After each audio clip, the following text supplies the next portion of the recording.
Montana Territory, 1878, inside a dusty mercantile, where one cruel laugh was about to change everything. There goes the crippled schoolteacher, Wit Pruitt sneered, loud enough for every shelf and soul in the store to hear. Walks like an old mule with a broken leg. Asa Whitlock froze, his jaw tight, his eyes lowered beneath the brim of his hat. But before shame could swallow him, Wren Calloway stepped between them, her face pale with fury. "Say it to his face," she said coldly. "Or are you only brave when your cruelty has somewhere to hide?" The store fell silent. Wit-'s grin vanished. Asa stared at her like no one had ever stood for him before. And from that single moment of defiance, a burned-out mill girl, two wounded brothers, and a valley full of secrets began a story no one in Montana would ever forget. Stay with me, because what Wren chose next shocked the whole frontier. Chicago smelled like smoke for 3 days before Wren Calloway understood. The mill wasn't coming back. She stood across the street and watched the last wall fall in on itself, sparks going up into a sky already gray with morning. 12 women had worked that floor beside her. Now there was nothing but blackened brick, and the smell that would not leave her clothes no matter how many times she washed them. She didn't cry. She had learned a long time ago that crying didn't put bread on a table. What she did instead was walk to the boarding house where she rented a room, sit down at the small writing desk by the window, and read the advertisement a woman named Odessa Finch had mailed her from someplace called Montana, a rancher or two looking for a wife. Good land, steady work, a fresh start for the right kind of woman. Wren read it twice. Then she picked up her pen. She didn't write about her hopes, because she didn't have the luxury of hopes anymore. She wrote the truth, plain as she could put it. "I am not looking for a love story," she wrote. "I am looking for a place where I will be treated as a person, not a burden." She paused there, pen hovering, and then added something she had never said out loud to anyone. Something that felt dangerous to put down in ink where a stranger could read it. "I should tell you plainly, so there is no misunderstanding later. I have never been courted. I have never been touched. Not in the way a woman is touched by a man who means to keep her. I do not come to you with experience. I come to you whole and untried and honest about both." She almost struck the words out. A proper woman didn't write such things to a stranger. But Wren had stopped being a proper woman the day the mill floor gave way under Sarah Beckett's feet, and nobody came running fast enough. She had learned that plain truth saved more lives than good manners ever did. She sealed the letter before she could change her mind. The answer came back faster than she expected. And 3 weeks after that, she was on a train heading west with everything she owned in one trunk and a folded letter in her coat pocket, the ink already going soft at the creases from how many times she'd read it. The land changed slowly at first, then all at once. Flat gave way to rolling, and rolling gave way to something that rose up on either side of the tracks like the earth had decided to stop pretending to be gentle. Wren pressed her palm to the cold glass and watched mountains come up out of the fog, one ridge behind another, blue-gray and endless. She had grown up believing the world was made of walls, mill walls, boarding house walls, the invisible walls a woman built around herself, just to get through a day without being pulled apart by other people's wanting. These mountains didn't look like walls. They looked like something that expected you to climb. She didn't know it yet, sitting there with her forehead against the glass and her breath fogging the cold. But the man waiting for her at that ranch, and his brother beside him, were going to ask something of her that no employer, no landlord, no city ever had. Not her labor. She could give that easily. She'd been giving her labor since she was 12 years old. They were going to ask for the parts of her she'd locked away the day the fire took the only life she'd ever known. The parts she'd told herself didn't matter, because a woman who worked 14-hour days at a loom didn't have room left over for wanting things, for wanting to be touched gently, for wanting to be chosen, not just taken in. She didn't know their names yet. She only had a letter and a train ticket. and a resolve so old it had become part of her. The same way calluses become part of a hand. Whatever this arrangement turned out to be, she told herself, she would meet it standing up. Nobody would hand her dignity. She had learned that lesson in a burning building. Dignity was something you built, plank by plank, the same way you built anything worth having.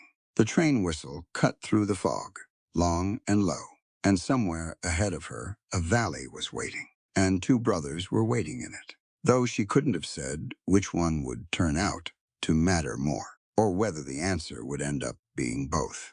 She closed her eyes and let the rocking of the train carry her the last few miles. And for the first time since the fire, she let herself imagine, just barely, just at the edges, what it might feel like to stop keeping everyone and everything at arm's length. She didn't know yet how deep this mountain would ask her to go, but she had already decided one thing.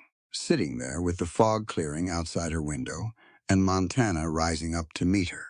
Whatever came next, she would meet it on her own terms, or not at all. The wagon that met her at the station belonged to a man named Cormac Whitlock, and Wren knew him before he said a word, just from the way he stood waiting on the platform, feet planted, hat in his hands instead of on his head. A man who had learned somewhere that arriving women deserved to see his face plain, not shadowed. He was tall in a way that made the platform feel smaller, weathered around the eyes. A scar cut through one eyebrow, old and pale, the kind of mark a person stopped noticing on themselves a long time ago. "Miss Calloway," he said, not a question. He'd known her the same way she'd known him, probably from the tilt of her chin, the way she held her trunk handle, like she expected someone to try and take it from her. "Mr. Whitlock, Cormac's fine." He reached for the trunk.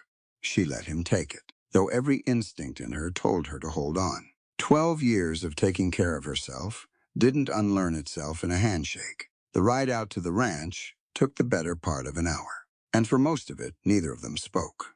Wren watched the country roll by, pine and rock and long gold grass bending in the wind, and she found herself grateful for a man who didn't feel the need to fill silence just because it was there. It was Cormac who finally broke it, about 2 miles from the house, his eyes on the road ahead rather than on her. "There's something I should have put in the letters," he said.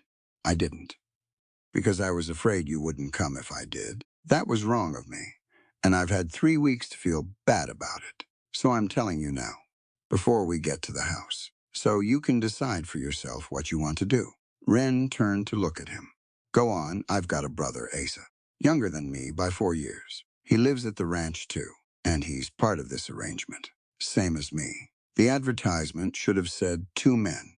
It said 1, because I wrote it. And I wasn't sure how to explain the truth of our situation to a stranger in a few lines on a page." The wagon kept rolling.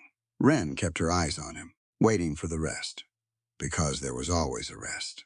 "You have every right to take the next train back," Cormac said. "I won't hold you here with a lie. If this isn't what you agreed to, I'll pay your fare myself, and we'll call it settled. No hard feelings on my end. I just needed you to hear it from me before you saw the house and drew your own conclusions." Wren sat with that for a long moment. She thought about the mill, about the smoke that still clung to the memory of her old life, about how little choice she'd actually had walking into any of this, advertisement or not. A woman without money didn't get to be picky about the shape of her rescue. But that wasn't the whole of it. There was something in the way he'd told her. Straight, without excuses dressed up as apologies. A man who'd rather lose her at the gate than let her walk into his house, not knowing what she was walking into. "You told me the truth before you had to," she said. "That counts for something. It counts for what it counts for," Cormac said. "I'd rather you decide with your eyes open than closed." "Then let's keep going," Wren said. "I didn't come 2,000 miles to turn around because a letter left something out." He nodded. Once, and something in his shoulders loosened that she hadn't noticed was tight until it wasn't anymore. The ranch house came into view not long after, low and long, smoke curling from the chimney, and a man stood in the yard chopping wood with the kind of rhythm that came from years of practice rather than any hurry to finish. He stopped when the wagon came into sight. set the axe against the block, and watched them come up the drive. He was younger than Cormac, and where his brother stood, like a man used to giving orders, this one held himself differently. Careful. Wren noticed it before she noticed anything else about him. The careful way he shifted his weight, favoring one leg over the other as he walked toward the wagon to help with the trunk. Asa Whitlock, he said, and offered his hand up to help her down. Wren Calloway, his hand was warm, and he let go of hers the moment her feet touched the ground. No lingering. No testing how long he could hold on before it became something. She appreciated that more than she could have explained. He had a schoolteacher's way of looking at a person, she thought. Attentive, reading more than what was said. You made good time, he said. Storm's been threatening since Tuesday. Glad it held off for the train. So am I, Wren said, and looked around the yard. At the barn, the fenced pasture beyond it, the mountains standing over everything like they'd been there before the ranch and would be there long after it was gone. Inside, the house was plain but well kept. A woman's touch was missing from it in ways Wren could see immediately. Curtains hung a little crooked, a shelf that could have used dusting, but nothing about it felt neglected. Just a house run by two men who had learned to manage without complaint. Over supper that first night, the talk stayed easy. Cormac asked about her train ride, about Chicago, about the mill, and Wren gave short answers. Not because she was hiding anything, but because there wasn't much comfort yet in saying more. Asa mostly listened, and when he did speak, it was to ask a question that showed he'd actually been paying attention to what she'd already said, not just waiting for his turn to talk. It was Asa who noticed later, when Wren reached for the coffee pot, and her hand hesitated over the handle for half a second too long. A small flinch, quickly covered. He didn't say anything about it. He just picked up the pot himself and poured for her, like it was nothing. Like it was just a thing a person did for another person at a table. But Wren caught him watching her afterward, not with pity, not with the kind of curious hunger she'd seen in men's eyes before. Back in Chicago, men who looked at an unmarried woman like she was a door waiting to be opened. Asa's look was different, careful, like he'd noticed something fragile in a room and adjusted his steps without needing to be told why. She didn't know what to make of that yet. She only knew it settled something in her that she hadn't realized was unsettled. After supper, Cormac walked her out to see where she'd be staying. A small room off the back of the house, clean, with a window that looked out toward the mountains. He set her trunk down at the foot of the bed and straightened, his hat still in his hand out of the same old habit. We'll talk business tomorrow, he said, chores. The running of things. What's expected. Tonight you should just rest. Thank you, Wren said. Then, because it had been sitting in her chest since the wagon ride, she added, for telling me the truth today. About your brother. I know you didn't have to. Cormac's jaw worked for a moment before he answered. There's a rumor going around town, he said, about money we owe. It isn't your concern tonight, and I won't burden you with it your first evening here, but you'll hear it eventually. So, I'd rather you hear the shape of it from me than from gossip at the store. What kind of money? A debt, he said, to a man in town, Duncan Hale. It isn't due yet. When it is, we'll manage it. He said it plain, without drama. But Wren had spent enough years reading the faces of people trying not to worry her that she caught the tightness around his eyes anyway. I appreciate you telling me that too, she said. Seemed only fair. Cormac said, you crossed half a country on the strength of 2 letters and a promise. Least I can do is make sure you know what you walked into. He left her at the door, and Wren stood alone in the small room for a long moment, listening to the house settle around her.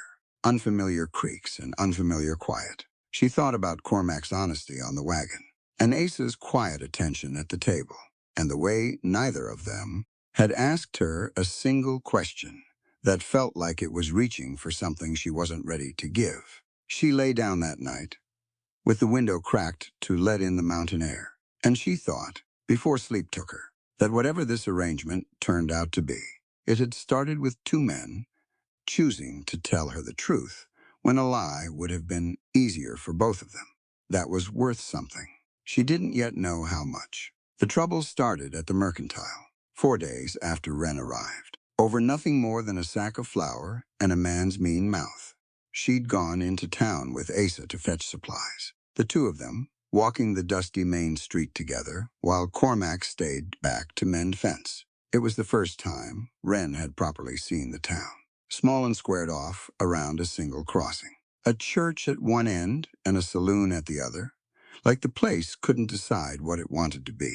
Inside the mercantile, a man named Whit Pruitt was loading his own wagon with feed sacks, and when Asa came through the door, his gait uneven on the wooden floor, Pruitt made a comment to his son that wasn't quiet enough to be private and wasn't loud enough to be a challenge either, just loud enough to land. "There goes the schoolteacher," Pruitt said. "Walks like a man 3 times his age. Wonder his brother lets him near the children at all, tripping over his own boots." The boy laughed, the way boys laugh when they don't understand yet that words can cut. Asa's face didn't change. He kept walking toward the counter like he hadn't heard a thing, and Wren understood in that stillness that he had heard every word, and that this wasn't new to him, that he'd built some kind of wall a long time ago, just to get through days like this one. Wren hadn't built that wall. She turned around before she decided to. "You'd do well to teach your boy some manners before you worry about anyone else's walk," she said. Pruitt looked at her like she'd grown a second head. "Ma'am, I don't believe this concerns you. It concerns me plenty. Since I'm standing here, listening to you, mock a man doing an honest day's work while you sneak in ugly remarks behind his back like you're too much of a coward to say them to his face." The store went quiet. Even the boy stopped grinning. Pruitt's face colored, but whatever retort he'd been building died when he looked past Wren and saw the counter clerk watching, and 2 other customers besides. He muttered something about needing to finish loading his wagon and left without buying the rest of his order. Wren turned around to find Asa staring at her, and his expression wasn't grateful. It was something closer to embarrassed, maybe even a little angry, though she couldn't tell yet if the anger was aimed at her or at himself. They didn't speak again until they were back on the wagon, supplies loaded, the town shrinking behind them. "You didn't need to do that," Asa said finally. "I know I didn't need to. I wanted to. I've handled Whit Pruitt for 6 years without your help." "I'm sure you have." Wren kept her eyes on the road ahead. "Doesn't mean you should have to keep handling it alone every single time." Asa was quiet for a long stretch, the wagon wheels finding every rut in the road. When he spoke again, his voice had lost some of its edge, though what replaced it was harder to name. Tired, maybe. Old tired. The kind that came from years of a thing rather than one bad afternoon. "I was engaged once," he said, "back before I came out here with Cormac. Her name was Louisa. We were set to marry in the spring." He paused, his hands loose on the reins. "She broke it off in February. Told her family it was because I couldn't provide the kind of life she wanted. Told me the truth, though. Said she couldn't spend the rest of her days married to a man other people would always be looking at twice. Because of your leg." "Because of my leg." He said it flat. No self-pity in it, just fact laid bare. "I don't talk about it much. Cormac knows. Nobody else out here does. Not the whole story. Why are you telling me?" He glanced at her, then back at the road. "Because you stood up in that store like it cost you nothing. And I wanted you to understand it isn't nothing. Not to me. I've had 6 years to get used to comments like Pruitt's. I've built a kind of skin for it. I don't need defending. Wren. I need people to let me handle my own battles." Wren considered that. She could have argued, could have told him that a person shouldn't have to build skin thick enough to shrug off cruelty just to get through an afternoon buying flour. But she understood something else in what he'd said, something closer to home than she wanted to admit. "I didn't do it because I thought you couldn't handle it," she said. "I did it because I couldn't stand there and say nothing. That's a different thing." "Is it?" "It is for me. I spent years watching people get hurt and staying quiet because staying quiet was safer.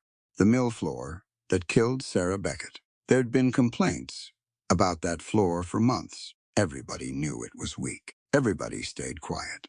Because the owner didn't like complaints, and none of us could afford to lose our positions. Her voice had gone tight, and she made herself breathe through it. I decided a while back that I wasn't going to be the kind of person who watches something wrong happen and says nothing, just to keep the peace. That's not about you being able to handle Pruitt. That's about who I choose to be. Asa didn't answer right away. The wagon rolled on, the mountains catching the afternoon light gold along their ridgelines. A crooked leg never made a man less, Wren said finally. Quieter now. It's cruelty that does that. Pruitt's the one who ought to feel small today. Not you. Something shifted in Ace's face. Some old weight easing just slightly, though he didn't say anything to acknowledge it. He didn't need to. Wren saw it plain enough in the way his shoulders came down from around his ears. They rode the rest of the way in a silence that felt different from the one on the way in. Less careful. More like the kind of quiet two people share once they've stopped performing for each other. That evening, after supper, Wren found Asa out behind the house, checking his trap lines by lantern light, a task that didn't strictly need doing until morning. She suspected he'd gone out there for the same reason. She sometimes found reasons to be alone after a hard day, not because the work was urgent, but because solitude gave a person room to settle. She didn't go out to join him. She only watched from the kitchen window for a moment, the lantern light bobbing between the trees, and thought about the parallel that had settled itself in her chest without her quite meaning to notice it. Asa carried a wound that showed. A limp people could see and comment on and mock in a mercantile without ever knowing the shape of what had caused it. Wren carried a different kind of wound, one that didn't show at all.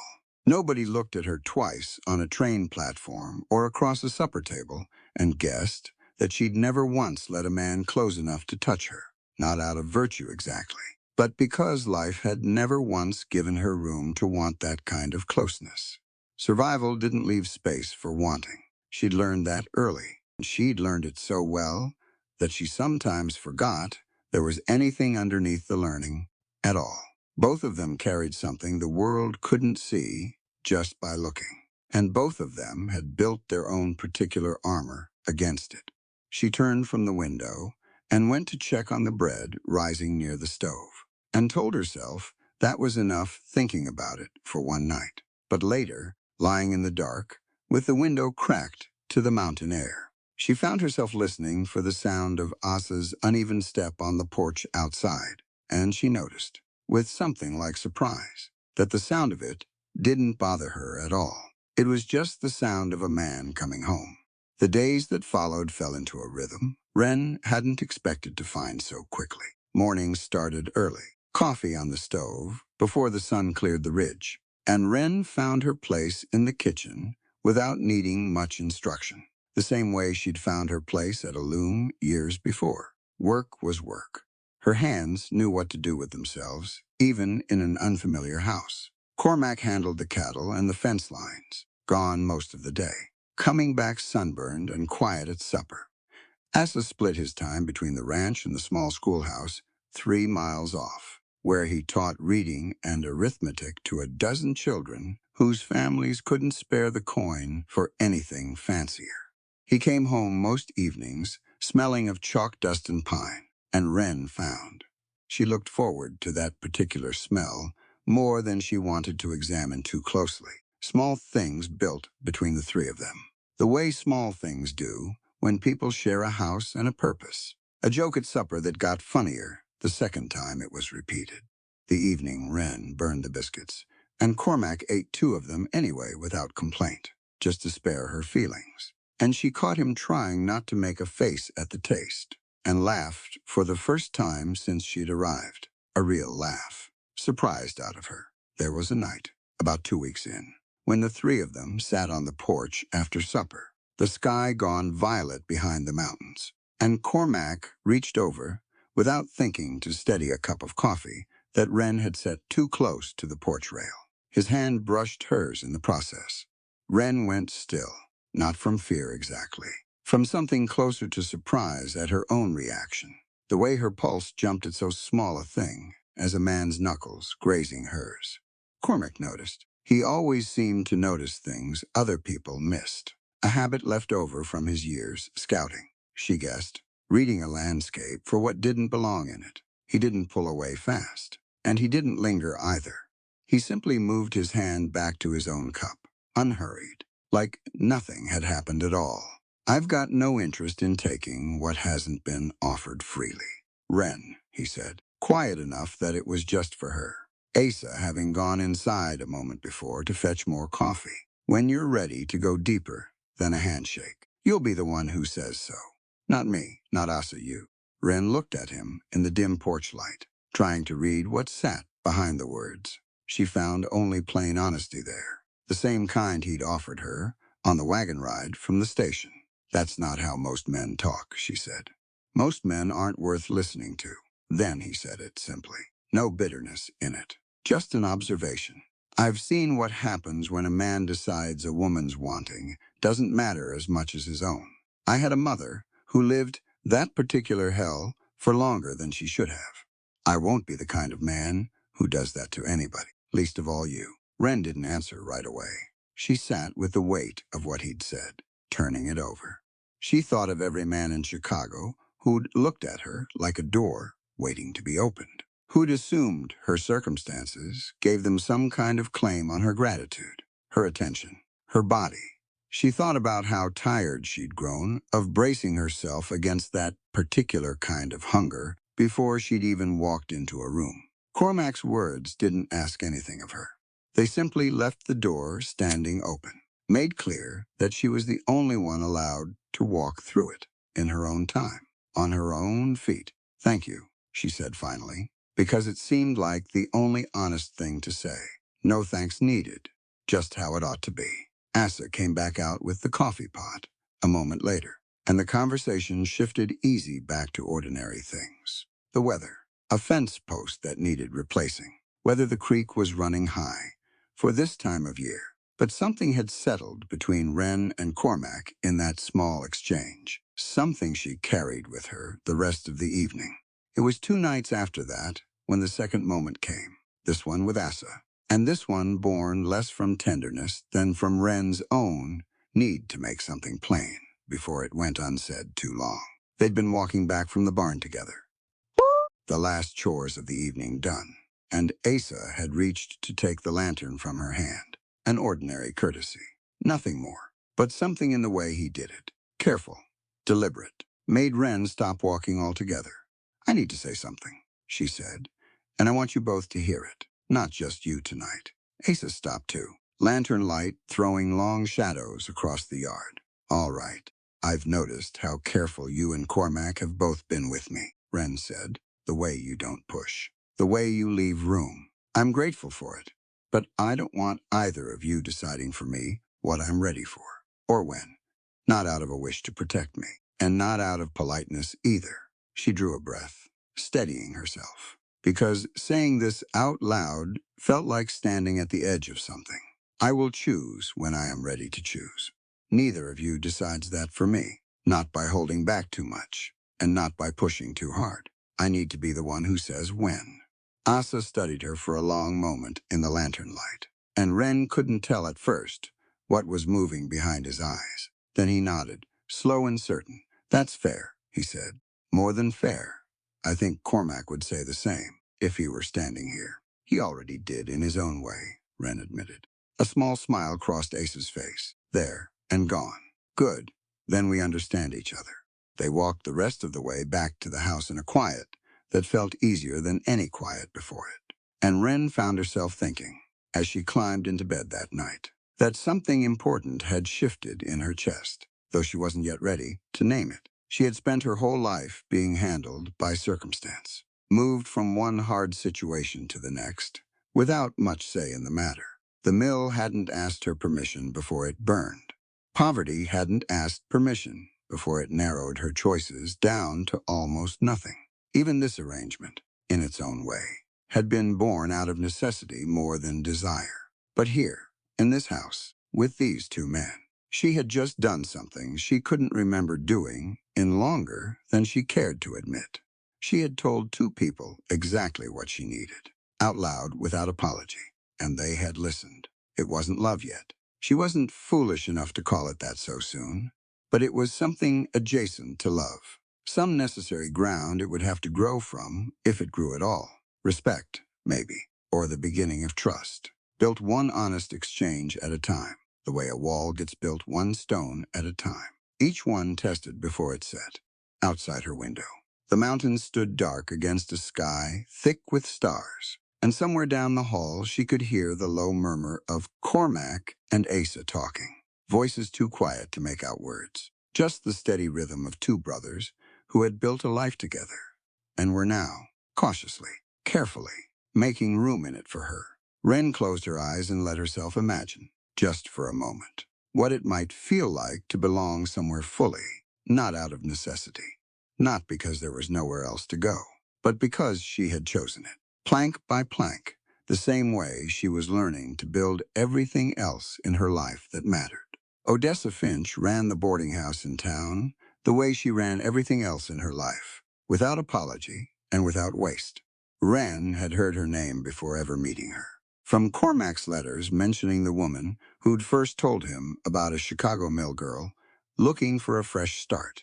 It was Odessa's cousin who'd worked beside Wren on the mill floor. And it was Odessa's letter that had started the whole chain of events that landed Wren on a train heading west. So when Cormac suggested Wren ride into town to finally meet her, Wren agreed without hesitation. The boarding house sat at the edge of town, a two-story clapboard building with a wide porch and window boxes full of marigolds that somebody clearly tended with real care. Odessa herself answered the door. A tall woman with gray, threading through dark hair, pulled back tight, sleeves rolled to the elbow like she'd been in the middle of something when the knock came. "So you're the mill girl," Odessa said, looking Wren over with an assessing eye that wasn't unkind, just thorough. "Come on in. I've got coffee on, and I imagine you've got questions, seeing as I'm half the reason you're standing on my porch at all." They sat in Odessa's kitchen, the smell of baking bread thick in the air, and for a while the talk stayed easy. Odessa asked about the ranch, about Cormac and Asa, and Wren found herself answering more openly than she'd expected. Something about the older woman's manner-making honesty come easier than usual. "You've got that look," Odessa said eventually, studying Wren over the rim of her cup, the one I used to see on my own face in a mirror years back. "Like you're waiting for someone to tell you it's all right to want something for yourself." Wren set her cup down slowly. "I don't know what you mean.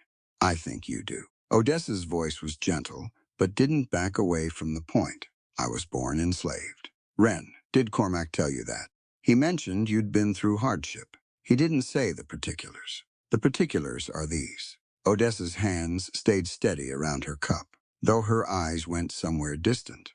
"I didn't own my own body until I was near 30 years old. Didn't own my own name, my own labor, my own choices about who touched me and who didn't, who I loved and who I was made to serve. Freedom, when it finally came, wasn't a gift somebody handed me and I got to keep forever after.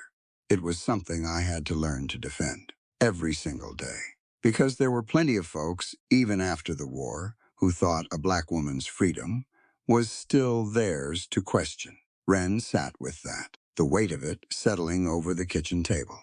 "I tell you this," Odessa continued, "because I see something in you that I recognize.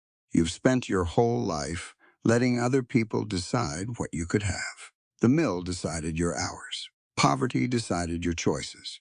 Now you're out here, starting fresh. And I want you to understand something plain. Because nobody ever sat me down and told me this when I needed it most. What's that? Freedom over your own body, your own wanting, your own firsts. That's not something anybody gives you. Either. Not the law, not a husband, not two well-meaning men with good intentions. It's something you claim for yourself, and you defend it same as I defended mine, every single day, if it comes to that." Wren felt something loosen in her chest that she hadn't known was tight, some old habit of waiting for permission that had followed her all the way from Chicago. "I don't know how," she admitted. "I've never had the chance to practice." "Then you start now." Odessa reached across the table and covered Wren's hand with her own. Calloused and warm. You start by knowing what you want, plain and clear in your own mind, before anybody else gets a vote in it. Then you say it out loud, even if your voice shakes the first time, especially if your voice shakes. They talked until the afternoon light slanted long through the kitchen window. And by the time Wren rode back to the ranch, something in her had shifted, quiet but permanent, like a stone that had finally settled into its proper place in a wall. That evening at supper, she found herself watching Cormac and Asa with new eyes. Not different men than they'd been that morning, but she was seeing them, perhaps for the first time, as a woman who had decided her own wanting mattered, rather than a woman simply grateful to be included in somebody else's plans. After the dishes were cleared, she asked them both to sit with her on the porch a while longer than usual, and she told them, plainly, what she wanted for her future on this ranch. Steady work that mattered. A garden of her own, come spring, where she could grow things instead of just surviving on what others provided. A loom, eventually, if they could manage it, so her hands could make something beautiful again, instead of only mending and cooking. Cormac and Asa listened without interrupting, the way they always did. And when she finished, Cormac nodded slow. We can manage all of that, he said. The loom might take some saving, but it's not beyond reach. There's something else, Wren said, and her voice did shake a little, just as Odessa had warned her it might. Something for myself, not for the ranch, not for either of you. For me, both men waited, giving her the room to find the words. I've never once, in my whole life, let myself want anything, just because I wanted it, Wren said. Everything I've ever chosen, I chose because it was necessary, because it kept me alive, or kept a roof over my head. I'm learning, only just now, what it might feel like to want something, simply because it would make me happy. I don't entirely know what that looks like yet, but I wanted you both to know I'm trying to learn it. Ace's expression softened in a way Wren had come to recognize, though she couldn't yet name what sat behind it. Cormac reached over, not to touch her, just close enough that she'd know he was there if she wanted him closer. Take whatever time you need learning that, he said. We're not going anywhere. Wren looked out at the mountains, dark now against a sky gone deep blue, and thought that for the first time since the fire, she believed him.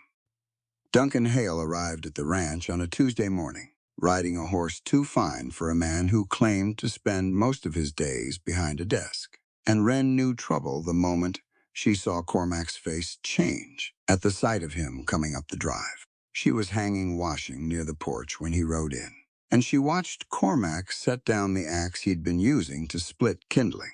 Watched the careful way he wiped his hands on his trousers before walking out to meet the man, like he wanted a moment to compose himself before whatever conversation was coming.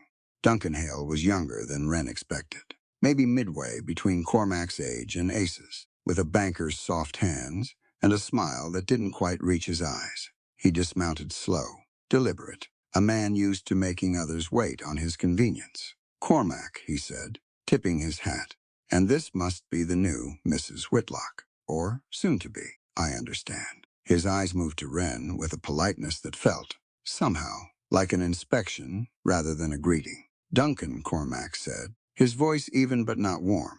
What brings you out this way? Business, unfortunately. Nothing that need concern the lady. He said it with a small smile toward Wren that she didn't return. Wren's part of this household, Cormac said. Whatever concerns me concerns her. Say your piece. Something flickered across Hale's face, there and gone. Some brief irritation quickly smoothed back into pleasantness. As you wish.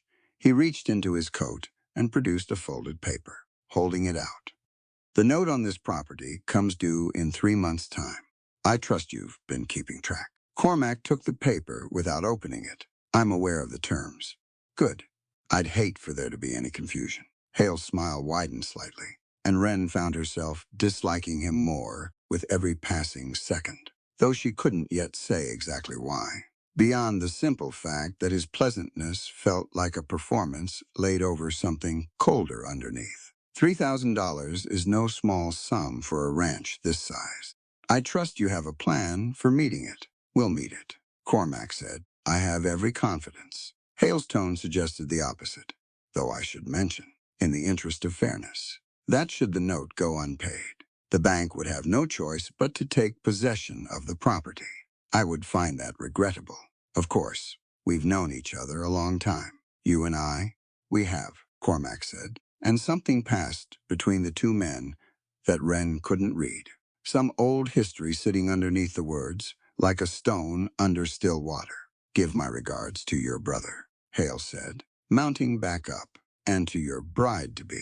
His eyes found Wren again, lingering half a second too long. I do hope things work out favorably for you, Miss Calloway. It would be a shame to see a woman uprooted twice in 1 year. He rode off before Wren could decide whether that last remark had been kindness or threat. And she suspected, watching Cormac's jaw tighten as he watched the banker go, that it had been some of both. Deliberately so. 3 months, Wren said, once Hale was well down the road. 3 months, Cormac confirmed. He folded the paper without reading it further and tucked it into his coat. What happens if we can't pay it? We'll pay it. His voice left no room for further discussion, though Wren noticed he didn't quite meet her eyes when he said it. That evening, after Asa had heard the full account of Hale's visit, the three of them sat around the kitchen table, with a ledger spread open between them, tallying what the ranch could reasonably bring in over the next few months, against what the debt required. The numbers came up short, no matter how many times Cormac recalculated them. There's the cattle, Asa said. We could sell more head than we planned this fall, and go into winter without enough stock to rebuild the herd come spring. Cormac said, that's trading one problem for a worse one. What about the timber lot? Wren asked. Both men looked at her, and she pressed on, though she felt uncertain venturing an opinion on ranch matters that weren't strictly her own. The stand of pine past the north fence. Cormac mentioned once it was good lumber, just never harvested, because there was no pressing need. Cormac's expression shifted. Considering it's good lumber, he admitted. I hadn't thought to sell it. Never needed to before. You need to now, Wren said. Better to sell trees that'll grow back than cattle that take years to rebuild. Asa looked at his brother, something like surprise and approval both crossing his face. She's not wrong. Cormac studied the ledger a while longer, then nodded slowly. I'll ride out and take a look at the stand tomorrow. See what a buyer might offer. He glanced at Wren, and something in his expression had warmed. Some new respect, settling into the careful regard he'd held for her since her arrival. That's a fine idea. I should have thought of it myself. You've had a lot on your mind, Wren said. Sometimes it helps to have another set of eyes looking at the same problem. They worked late into the night on the numbers, and by the time Wren finally climbed into bed, exhausted but strangely satisfied, she found herself thinking not about Duncan Hale's threat, but about the way Cormac and Asa had listened to her, really listened. When she'd offered a solution neither of them had considered. She didn't yet know the history between Cormac and the banker, the old wound that sat underneath Hale's cold civility. She only knew that whatever came in 3 months' time, she intended to face it standing beside these two men, not behind them, not apart from them, but as someone whose voice counted for something in whatever decisions had to be made. That, she thought, drifting towards sleep, was its own kind of freedom, the kind Odessa had told her about. Not given, but claimed, one decision at a time. The storm came in fast, the way mountain storms did, a clear morning curdling into black clouds by early afternoon. And Wren was 3 miles from the ranch, on a supply run, when the sky finally opened up. She'd taken the wagon into town alone that morning, confident enough in the route by now to manage it without company, and she'd loaded flour and salt and a bolt of cloth Odessa had set aside for her, and she'd been halfway home when the first fat drops began to fall. By the time she reached the low creek crossing, the water had already risen higher than she'd ever seen it, brown and churning, where it was usually calm enough to walk a horse straight through without a second thought. She should have turned back. She knew that even as she urged the horse forward.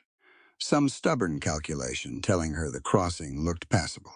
That waiting out the storm on the wrong side of the creek would only make things worse. Once full dark came down, she was wrong. The wagon wheel caught on something beneath the churning water, a rock or a fallen branch, and the whole rig lurched sideways, and Wren felt the world tip. She had one moment of clear thought. Grab the reins. Keep the horses head up. Before the current took hold of the wagon, and everything after that was noise and cold and the desperate scramble to keep her head above water. She managed to free herself from the wagon before it went under fully, managed to catch hold of a low branch on the near bank, and there she stayed, soaked through and shaking, the creek roaring past her close enough to pull at her skirts, while the storm hammered down overhead and the light began to fail. She didn't know how long she called out before anyone heard her. Long enough that her voice had gone hoarse. Long enough that her hands had gone numb around the branch. Long enough that she'd begun to seriously consider what it might mean if nobody came at all. It was Cormac who found her first, riding hard through the rain, with a rope already uncoiled from his saddle. Asa close behind him. Despite the treacherous footing, his leg made even more uncertain than usual. Wren. Cormac's voice cut through the storm, and she found the strength to call back. And then he was there on the bank, fighting to keep his horse steady in the driving rain, working the rope with hands that didn't shake despite everything. "I'm going to throw this to you," he shouted over the roar of the water. "Wrap it around your waist, tight as you can manage. Can you do that?" "Yes," Wren called back. Though her hands were so cold, she wasn't entirely sure it was true.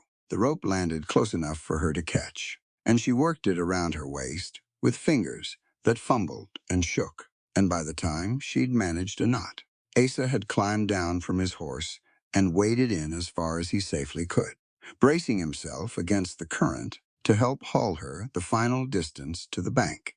She didn't remember much of the actual rescue afterward, just fragments, the burn of the rope, the cold, Asa's arms finally closing around her as he pulled her clear of the water, his own balance precarious on the slick bank, his bad leg buckling once before he caught himself and refused to let go of her anyway. They got her back to the ranch house somehow, the three of them soaked through and shaking. And Cormac built up the fire while Asa helped her out of her wet things and into dry ones, both men moving with a careful efficiency that spoke of shared fear, finally given somewhere useful to go. It was well past midnight before the shaking finally stopped, before Wren sat wrapped in blankets close to the fire with both men beside her, none of them quite ready to break apart and retreat to separate rooms after a night like that one. "I thought." Cormac started and stopped, his voice rough in a way Wren hadn't heard from him before. "I thought we might not reach you in time." "You reached me," Wren said quietly. "We almost didn't." Ace's voice carried the same rawness, and Wren looked between the two of them, at the fear still sitting plain on both their faces. Fear that had nothing to do with propriety or careful distance, and everything to do with how close they'd come to losing her. Something in Wren gave way then, some final wall she hadn't even fully realized she'd been holding up, the last careful distance she'd kept even after everything. Even after Odessa's words and her own growing certainty about what she wanted. "I've spent my whole life keeping people at arm's length," she said, her voice steady, despite everything the night had put her through.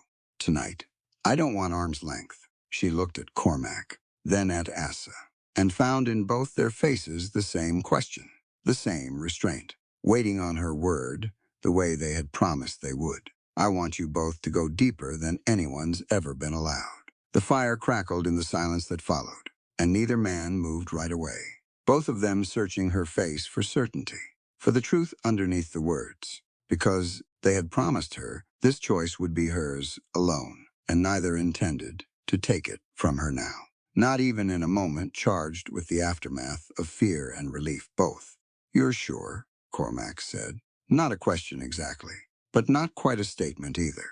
"I'm sure," Wren said. "I've never been more sure of anything." What followed was not rushed, and it was not simple. It was slow and careful, and full of the kind of quiet talking that made space for a woman new to every part of it.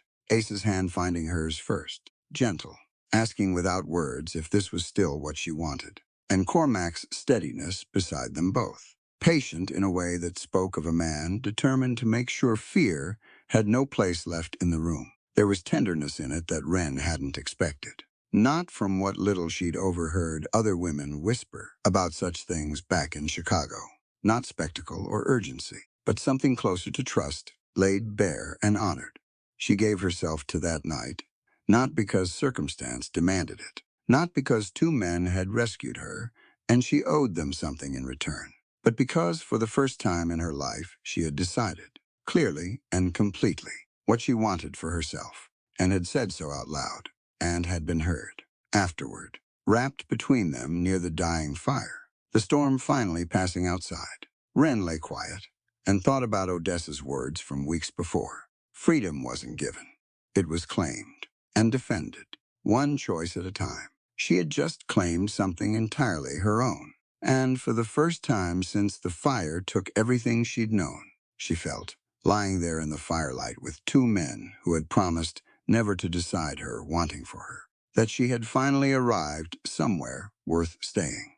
The summons arrived on a gray morning in early October, carried by a deputy, who wouldn't quite meet Cormac's eyes when he handed over the paper. Duncan Hale had filed a formal complaint against the household, accusing Cormac and Asa Whitlock of immoral cohabitation with an unmarried woman, and demanding the matter be heard before a judge at Fort Bridger. Wren read the paper twice before the words settled into something she could fully understand. It wasn't the debt anymore. It wasn't even really about the ranch. It was about her, about the arrangement the three of them had built, twisted into something ugly by a man who'd smiled at her on his horse and called it fairness. He can't win this, Asa said, pacing the kitchen floor while Cormac read the summons a third time. There's no marriage recorded yet. That's true.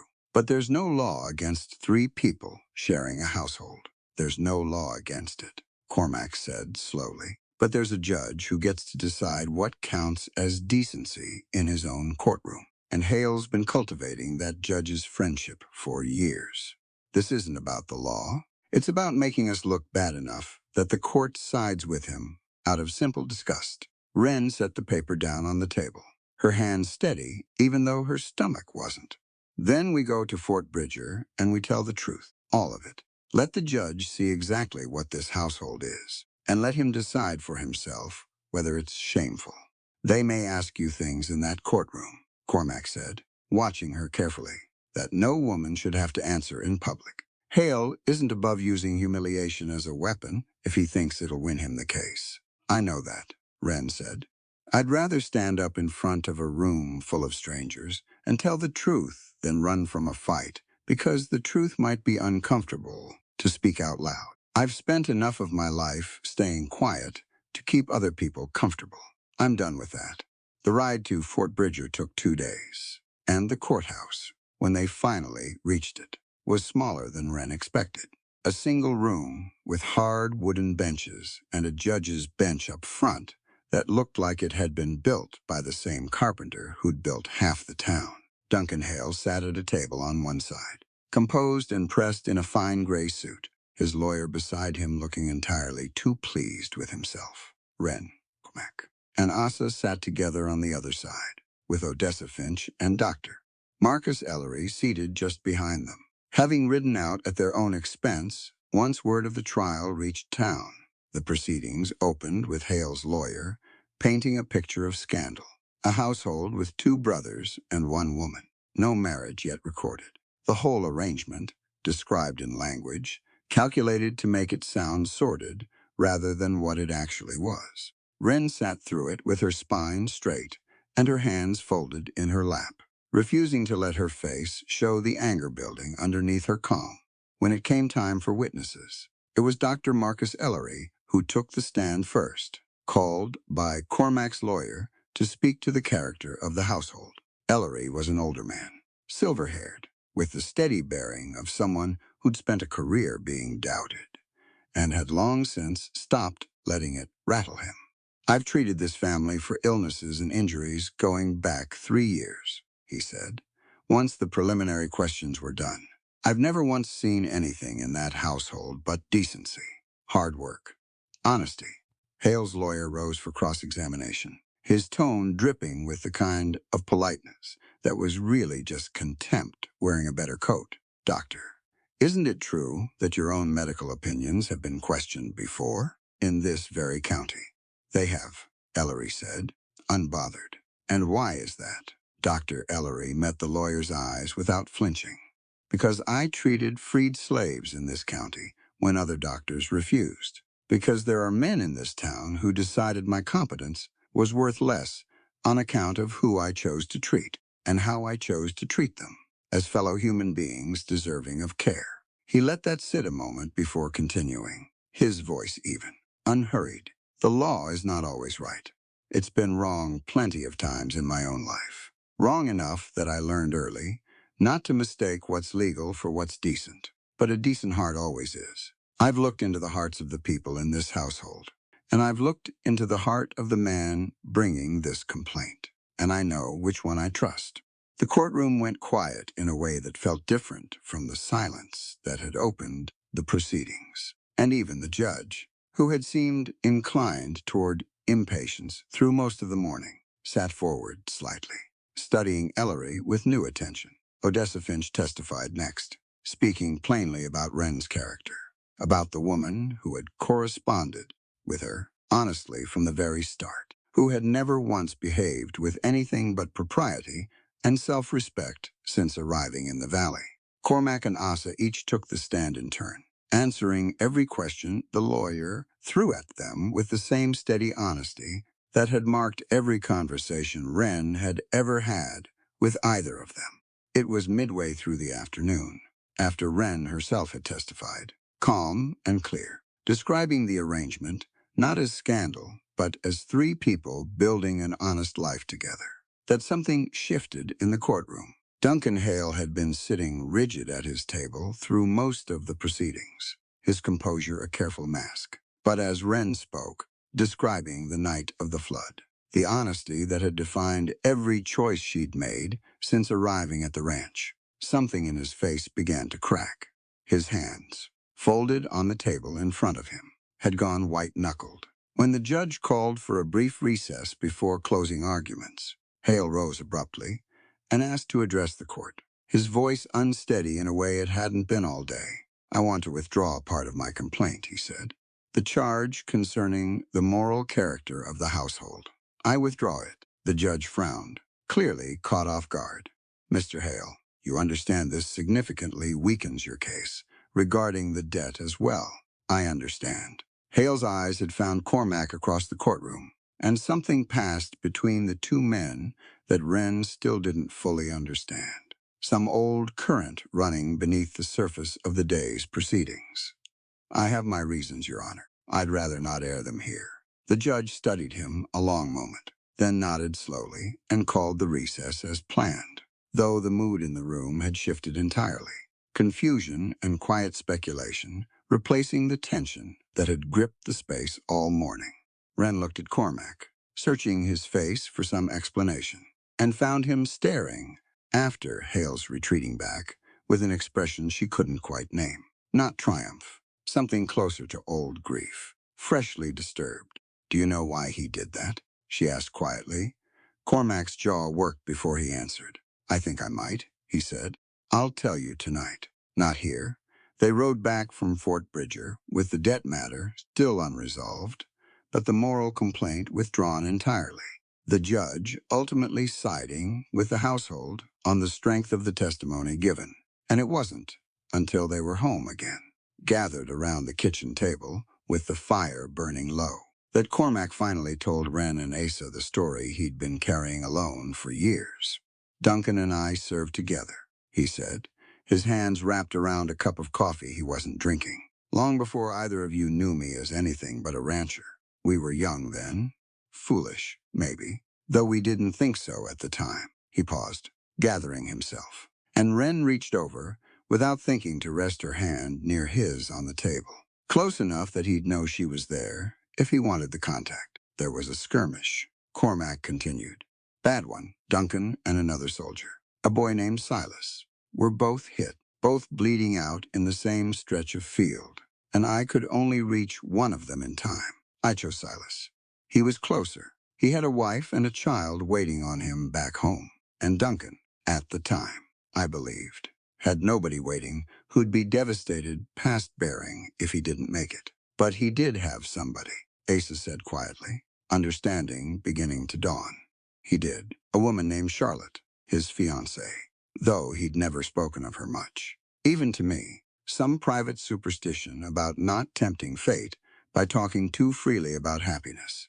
She was back east, waiting for the war to end so they could marry. When Duncan finally made it home, months later, he found she'd died of fever while he was gone alone. No family left to speak of. Nobody at her bedside when it happened. The fire popped in the silence that followed, and Wren watched something old and painful move across Cormac's face. He survived that skirmish, Cormac said. Silas didn't make it either, in the end. Not really. He lived another 2 days before infection took him anyway. I saved a man who died regardless, and in doing so, I let Duncan believe, for years, that I'd chosen a stranger's life over his, and that choice in his mind cost him the only woman he ever loved. He spent years believing that if I'd reached him first, he might have made it home sooner, might have been there when Charlotte took sick, might have saved her the way nobody was there to save her.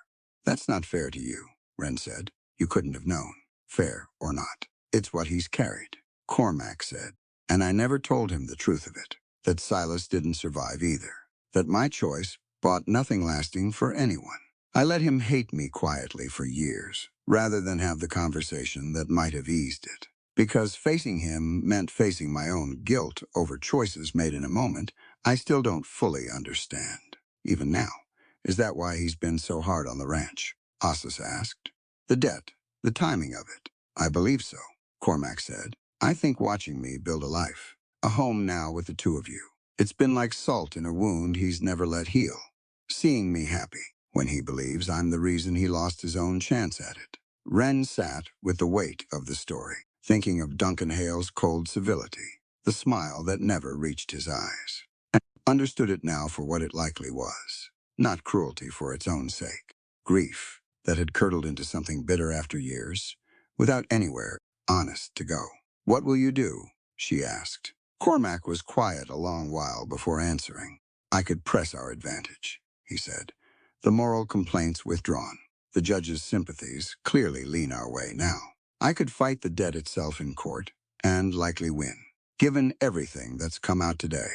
Hale's reputation would suffer for it, might suffer badly. But Asa prompted.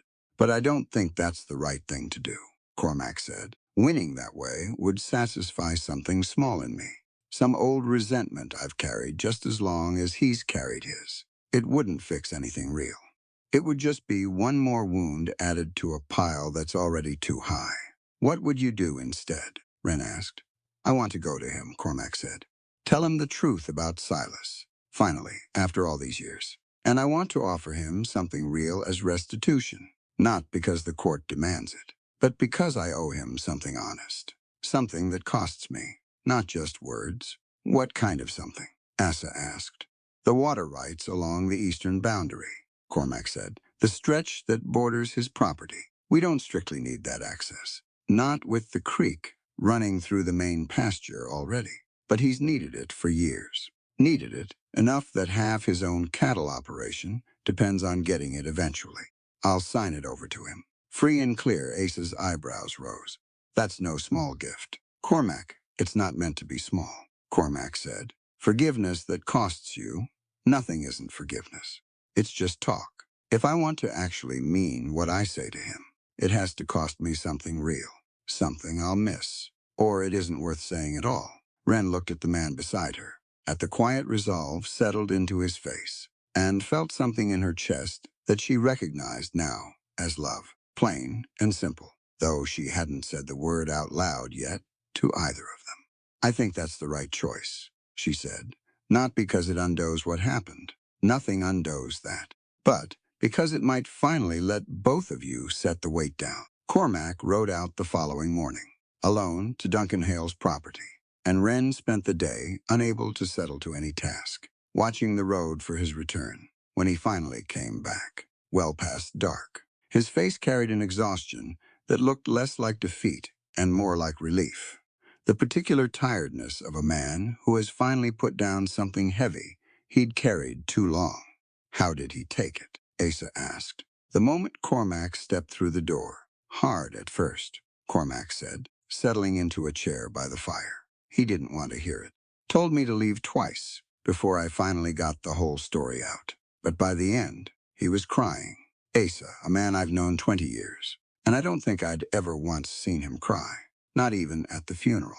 Not even when we buried men we both knew. Did he accept the water rights?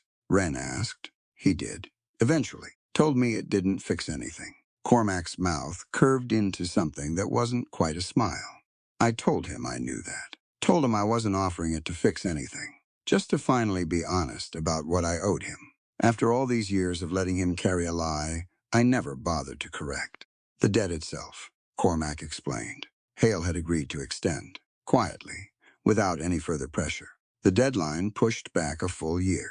More than enough time for the timber sale and the fall cattle drive to cover what remained. He said something else. Right before I left, Cormac added, staring into the fire. Said he'd been so angry for so long. He'd forgotten what it felt like not to carry it. Didn't know yet what he'd do with all that empty space where the anger used to live. Give him time, Wren said quietly. Grief doesn't clear out all at once.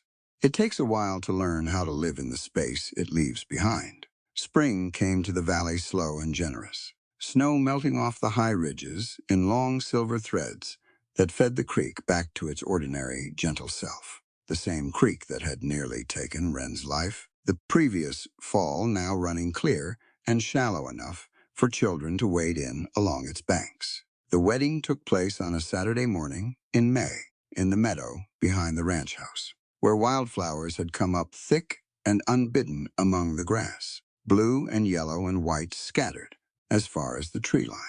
Half the valley turned out for it, drawn as much by curiosity as by genuine goodwill, though Wren had stopped caring months back. Which of those reasons brought any particular guest through the gate? Odessa Finch stood near the front, with Dr. Ellery beside her, and further back, looking uncertain of his welcome, but present all the same, stood Duncan Hale, his hat in his hands, his face carrying none of the cold civility Wren remembered from their first meeting.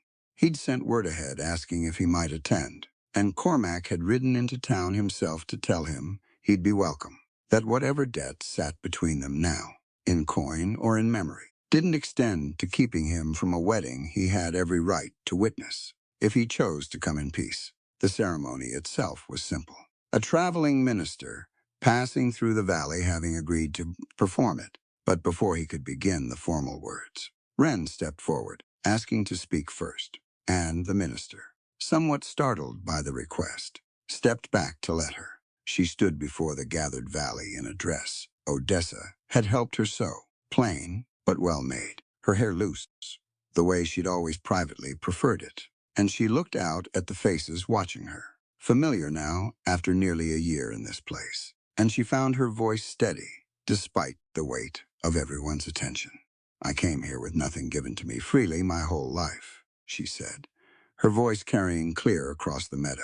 Not safety, not choice, not even my own body. Not really. Not in any way I'd been allowed to claim for myself before I came to this valley. I grew up believing a woman like me didn't get to want things. I only got to survive them.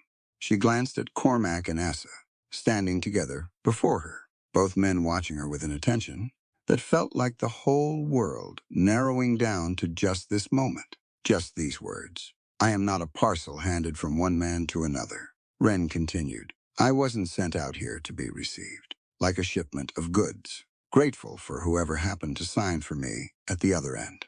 I am a woman who chose. I chose to answer a letter that asked for nothing but honesty. I chose to stand up in a mercantile for a man being mocked for a limp he never asked for. I chose, on a night I nearly drowned in this valley's own creek, to open myself to two men I'd come to trust with everything I had left to give. And I choose, today, standing here in front of all of you, to go deeper into this life, into this love, than fear ever let me go before. She paused, and the meadow had gone quiet, even the wind seeming to hold itself still for the moment. That's what I wanted said, before any minister's words made it official, she finished, not because a ceremony needs it, because I needed to say it, out loud in my own voice, in front of everybody who might ever wonder how a woman ends up loving two men instead of one, and whether that makes her something less than decent. It doesn't. It makes me someone who finally learned to claim her own wanting, and I won't apologize for that. Not today, not ever again. The minister, when he finally stepped forward to complete the ceremony, seemed almost unnecessary after that, though Wren went through the remaining words with the same steadiness, her hand in Cormac's, then in Ass's, promises exchanged plainly and without excess ceremony, because the truth of the day had already been spoken, and everything after was simply the valley bearing witness to what the three of them already knew. Afterward, as the gathering settled into the easy business of a celebration, food laid out on long tables, fiddle music starting up somewhere near the barn, Wren slipped away for a few private minutes, back into the house, to the small room that had once been simply hers, and was now shared, in its own particular way, among all three of them. She carried with her a piece of weaving, small, imperfect, in places where her hands had still been relearning a craft she'd once known by heart, made from wool, sheared off their own small flock, and dyed with plants. Odessa had taught her to gather along the creek bank. It wasn't fine work. Not yet. Not compared to what she'd once produced on a mill floor with proper equipment and years of practice behind her. But it was hers, made freely, for no reason beyond the simple wanting to make something beautiful again.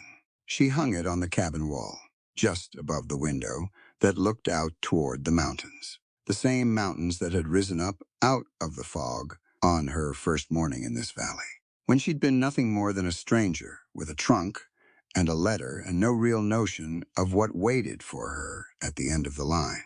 She stood back and looked at it a moment, this small, imperfect thing she'd made with her own two hands, in a life she'd built the same careful way, one honest choice at a time.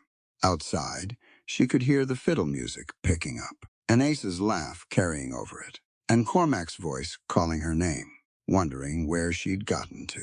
Wren smiled and went back out to join them, leaving the weaving hung where the morning light would find it every day from then on.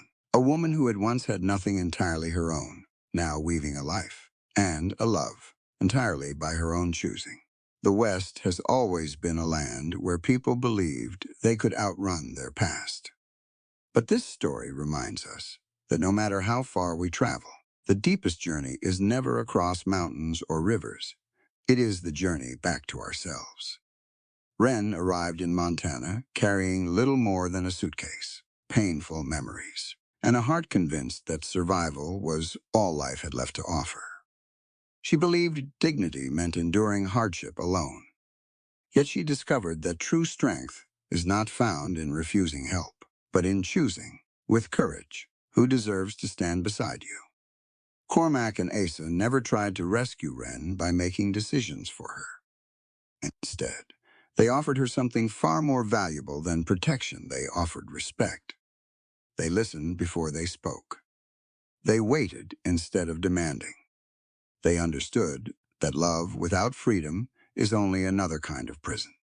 Their greatest gift was not the ranch they shared or the home they built, but the unwavering belief that Wren alone had the right to choose the course of her own life.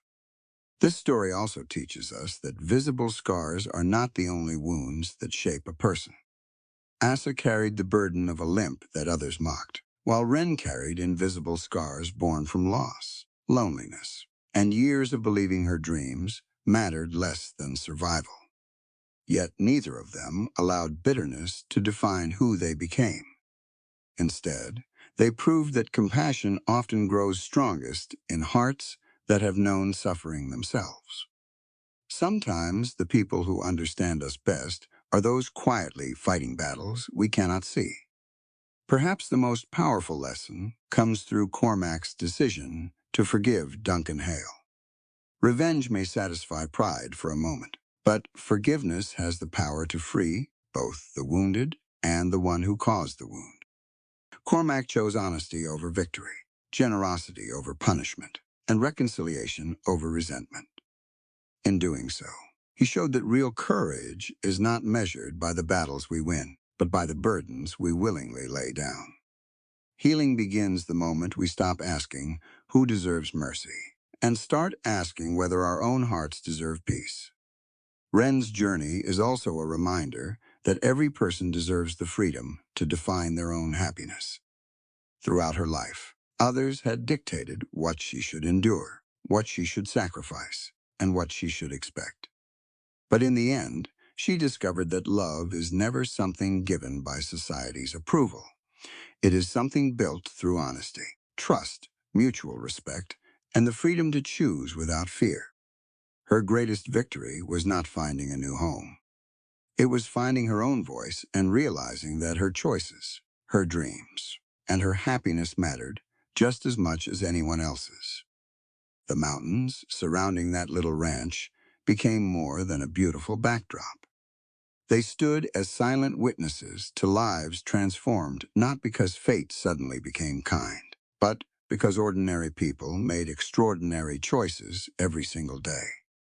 They chose truth over comfort, kindness over cruelty, patience over control, forgiveness over resentment, hope over fear.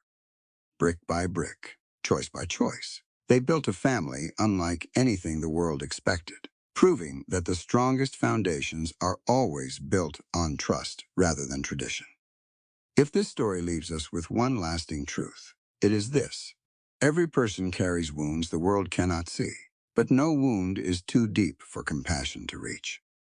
We cannot change the tragedies that shaped our past, but we can choose what kind of future we build from them. Love is not about possessing another person. It is about creating a place where every soul feels safe enough to become fully themselves. And perhaps that is the greatest frontier any of us will ever explore, not the wild lands beyond the horizon, but the quiet courage to trust again, to forgive again, and to believe that even after life's darkest storms, there is still a place where we truly belong. If Ren's journey touched your heart, remember this as you leave today's story. Never let your past convince you that you deserve less than respect, kindness, and genuine love. The road may be long, the mountains may be steep, but every new beginning starts with one brave decision to believe that your life is worth building, your voice is worth hearing, and your heart is still capable of finding home. The story you are about to read is entirely fictional. While it may draw inspiration from